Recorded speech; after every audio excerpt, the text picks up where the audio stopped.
trust every one of those guys with anything I have and everything I have, and I trust them with my loved one.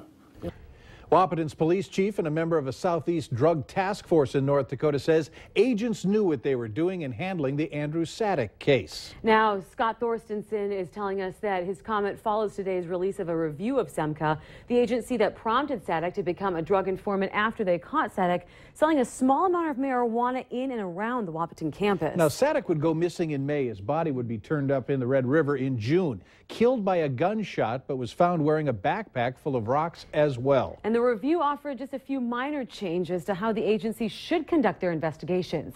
Valley News Team's Bradford Eric traveled to Wapaton today for more on this story. Law enforcement were generally not popular, you know. Like the sheepdog isn't loved by the flock, and they're hated by the wolf, but we do it anyway. Scott Thorstensen, a SEMCA board member, says this review provides ample evidence that they do things by the book. These type of investigations are conducted the same way, you know, pretty much everywhere where people breathe in and out.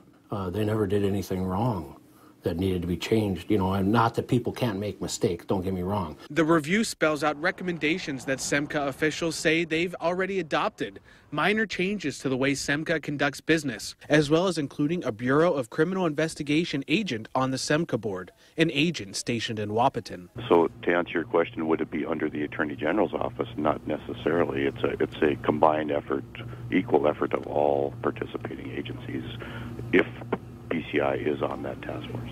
Director Carlson says it's not a vote of no confidence in SEMCA. It's just that they want an agent back in Wapaton where one used to be stationed. The position was moved to Williston due to the rising population and rise in crime in the oil patch. As the legislature must make the final decision of whether to return BCI's presence to Wapaton, Chief Thorstensen says SEMCA welcomes the inclusion of a BCI agent to their group. In Wapaton, Bradford Eric, Valley News Live.